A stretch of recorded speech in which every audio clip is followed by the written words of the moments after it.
नमस्कार प्रिय छात्र छात्राओं सभी लोगों का हमारे YouTube channel NCERT maths success classes पर स्वागत है।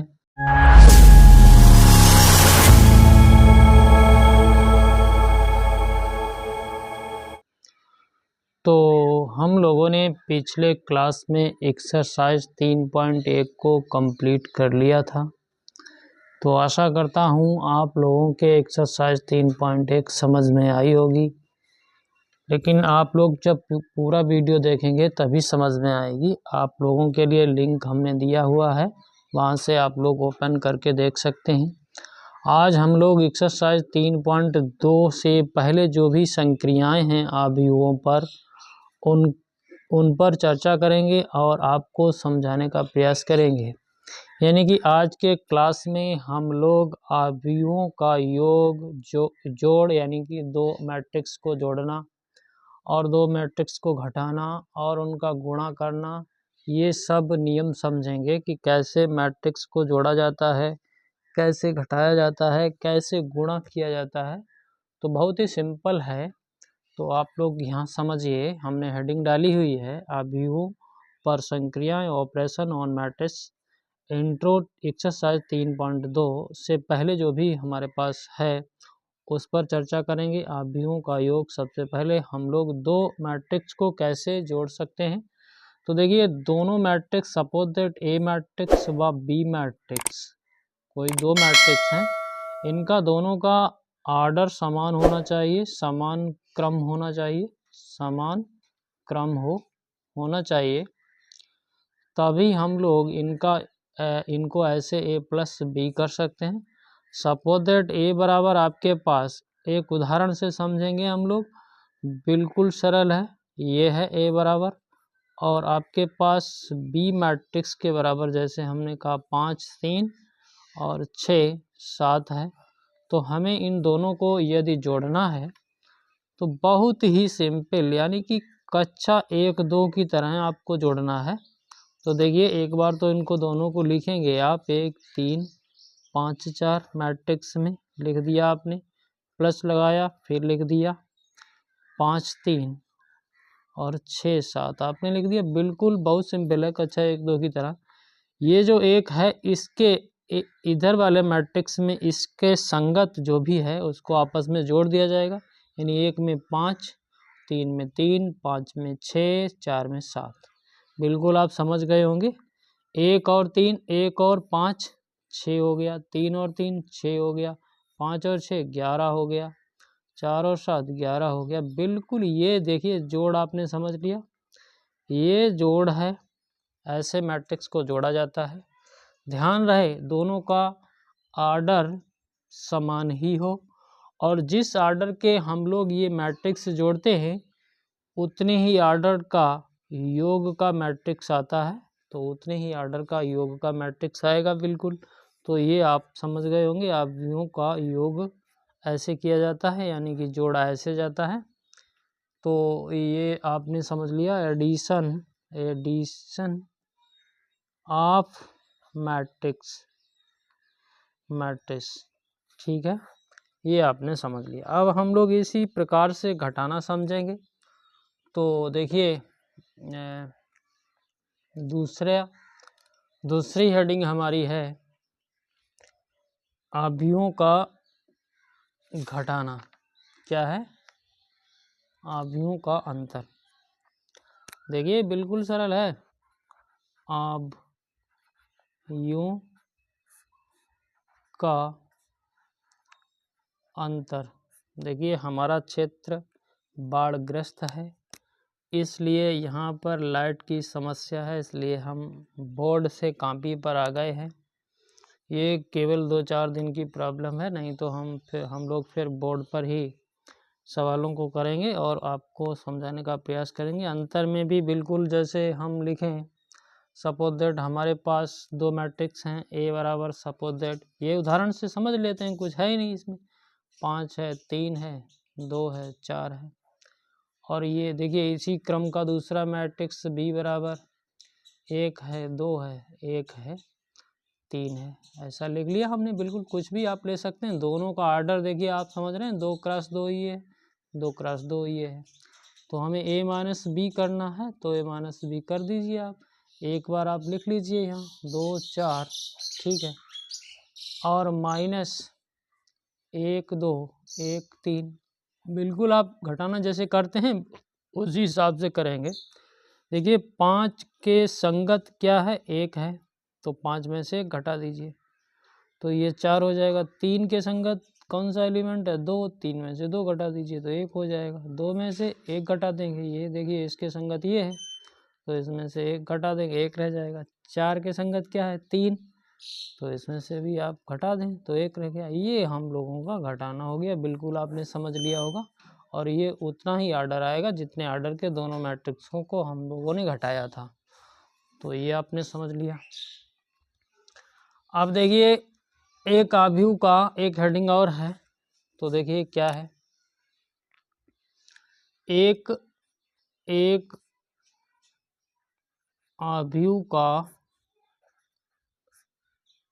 एक अदिश से गुणन। जैसे इसमें कुछ समझने वाली बात तो है नहीं ज़्यादा। देखिए जैसे हम कोई मैट्रिक्स हो, कोई हमारे पास मैट्रिक्स हो, सपोज दैट 2 4 5 6, ये कोई मैट्रिक्स है। इसमें यदि हम 5 से गुणा करें तो ये कोई अदिश है, ये कोई मैट्रिक्स है। इसमें अगर 5 से गुणा करें तो इन सभी एलिमेंटों में, इन सभी अवयवों में 5 का गुणा हो जाएगा। बिल्कुल 2 गुणे 5, 4 गुणे 5, 5 गुणे 5, 6 गुणे 5। इस प्रकार से हमें जो मैट्रिक्स प्राप्त होगा वो देखिए 10 हो जाएगा, 5 चौको 20 हो जाएगा, 5 25 हो जाएगा, 6 पंचे 30 हो जाएगा। यानी कि ये हमारा आंसर हो जाएगा। ये इसकी एक हेडिंग है, तो इसमें कोई ख़ास बात तो है नहीं, आपने समझ लिया। यहाँ पर आपने ये सपोज दैट ये जो मैट्रिक्स ये इतना जो लिया था, ये सपोज दैट ए बराबर लिया था, फिर आपने यहाँ पर 5 1 कर दिया है, तो 5 का आपने मल्टीप्लाई कर दिया, तो यहाँ भी 5 का गुणा हो गया, तो इसमें 5 गुणा हो गया ये मैट्रिक्स। तो बिल्कुल आपके समझ में आ गया होगा। अब देखिए थोड़ा बहुत और है, तो देखिए क्या है, आव्यूहों के योग के गुणधर्म। क्या है, हेडिंग है अपने लोगों की, आव्यूहों के योग के गुणधर्म।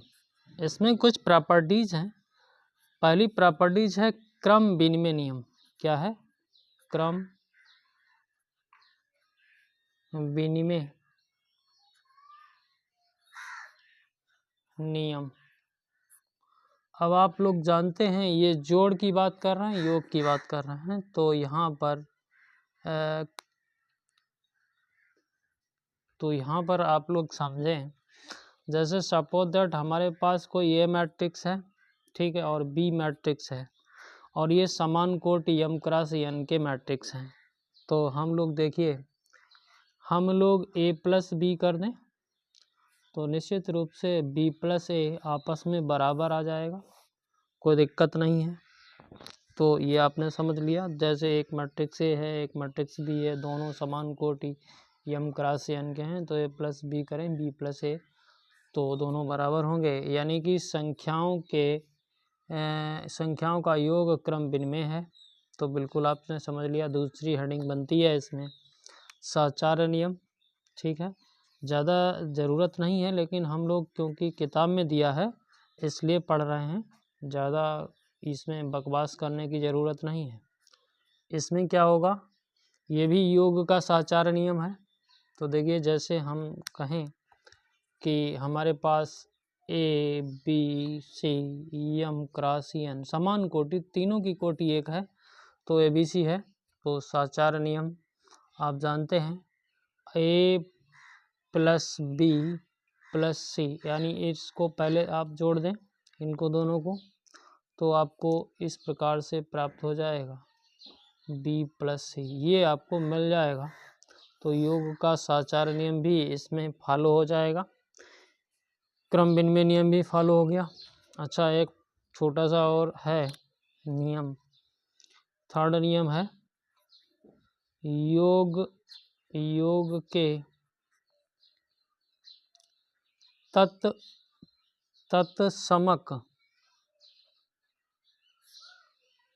का अस्तित्व। ठीक है, इसको भी समझ लेते हैं। सपोज दैट कोई ए मैट्रिक्स है, ए मैट्रिक्स m क्रॉस n इसका ऑर्डर है, तो अगर हम लोग a प्लस ओ यानी कि जीरो मैट्रिक्स से जोड़ दें तो 0 प्लस ये ओ है, जीरो मैट्रिक्स यानी शून्य मैट्रिक्स को रिप्रेजेंट करता है, तो हमें a मिल जाएगा, बिल्कुल कोई दिक्कत नहीं है। ठीक है, ये शून्य अवयव है, इसको भी समझ के चले, ये शून्य अवयव है। ठीक है। अच्छा, योग का प्रतिलोम का अस्तित्व, इसको भी देख लेते हैं साथ के साथ। चौथा देखिए, योग के प्रतिलोम का अस्तित्व, इसको भी देख लेते हैं। ठीक है, तो इसको देखिए, इसमें क्या है, इसमें देखिए अगर हमारे पास कोई ए मैट्रिक्स है, और इसका ऑर्डर जो है m क्रॉस n है, बिल्कुल हम सिंपल भाषा में बता रहे हैं। ठीक है, तो इसमें यदि हम दूसरा कोई माइनस करके इसका ही निगेटिव जोड़ दें, तो ये जो है इसको जोड़ दें तो माइनस ए और प्लस ए बराबर आपको शून्य अवयव मिल जाएगा। तो योग के अंतर्गत प्रतिलोम अवयव अथवा ऋण अवयव, ये ऋण अवयव है, तो ये शून्य अवयव है, तो इस प्रकार से ये भी परिभाषित है। अच्छा, थोड़ी हेडिंग और बनती है, एक अवयव के अदिश गुणन के गुणधर्म, एक अवयव के अदिश गुणन के गुणधर्म। ठीक है, इसको देखते हैं। कोई हमारे पास ए और बी कोई दो मैट्रिक्स है, इसमें कोई स्केलर अदिश है, इसका यदि गुणा किया जाए तो निश्चित रूप से दोनों में हमारा गुणा आ जाएगा। तो एक तो ये हो गया। ठीक है, यदि हम लोग कहें कि के भी कोई स्केलर है, एल भी कोई स्केलर है और ए मैट्रिक्स से गुणा कर दें तो आपको के ए प्लस एल ए इस प्रकार से भी ये परिभाषित है। तो देखिए, सबसे इम्पोर्टेंट चीज़, अब हम लोग किसी मैट्रिक्स का देखिए क्या समझेंगे, गुणा समझेंगे।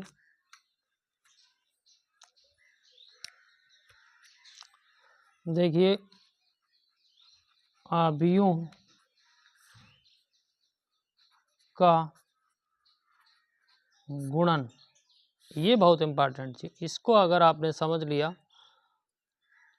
तो निश्चित रूप से आपको मैट्रिक्स आ जाएगा।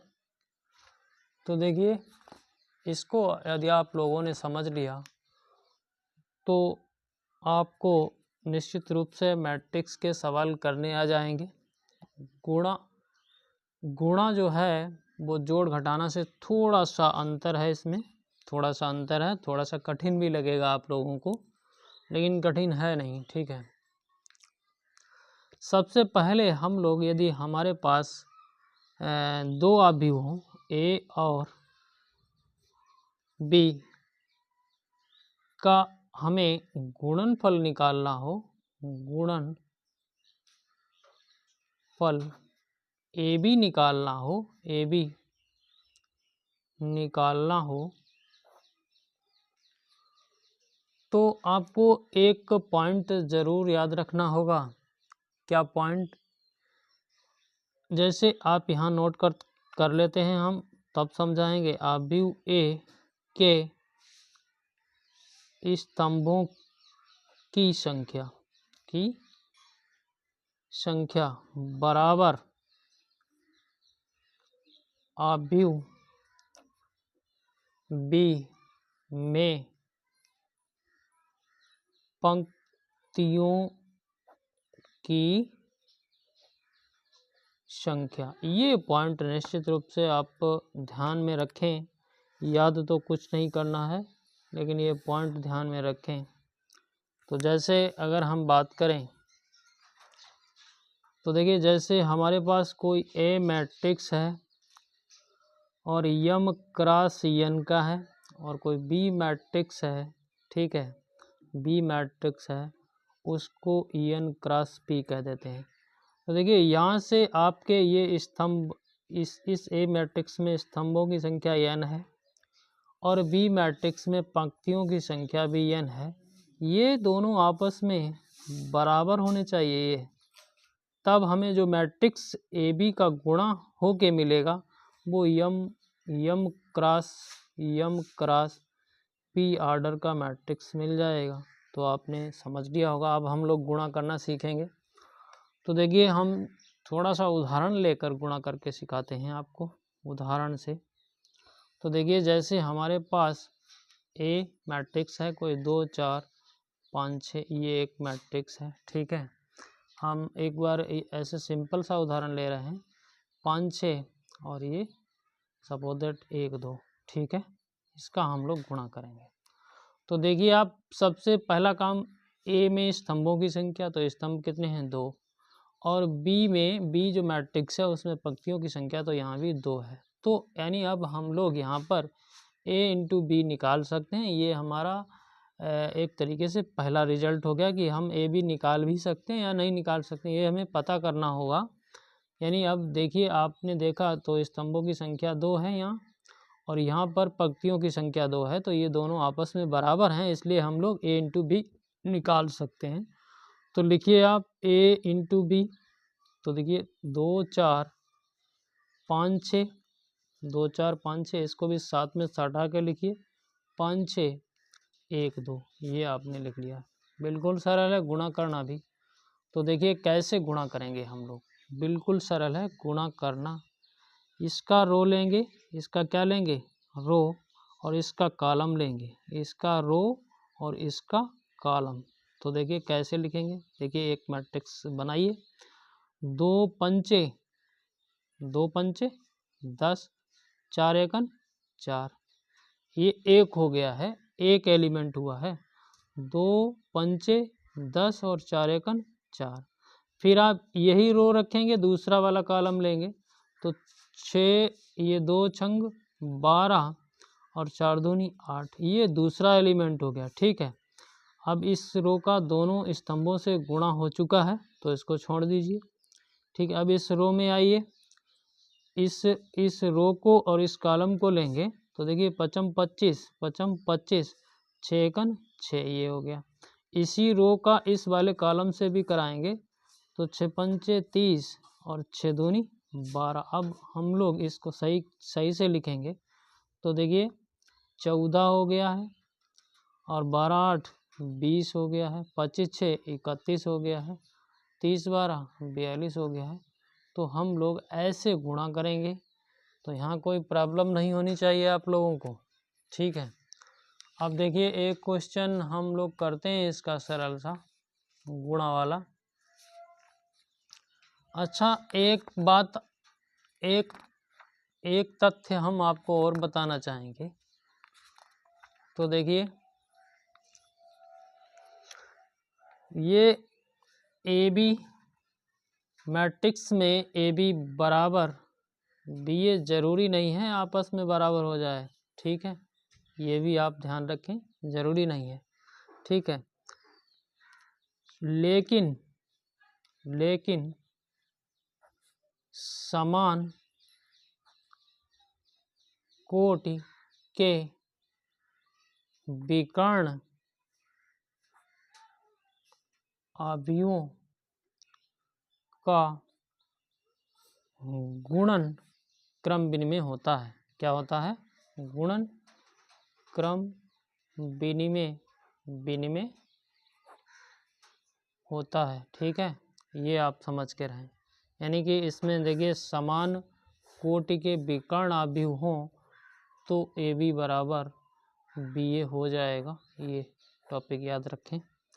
ठीक है, तो अगली क्लास में हम लोग एक्सरसाइज को लेंगे। तो आशा करता हूँ हमने जो आपको बताने का प्रयास किया है वो आप लोगों के समझ में आया होगा। यदि आप लोगों के समझ में आया हो तो हमारे चैनल को सब्सक्राइब और बेल आइकन को प्रेस करें, सभी दोस्तों में शेयर करें और वीडियो में कमेंट भी किया करें। सभी लोगों का बहुत बहुत धन्यवाद।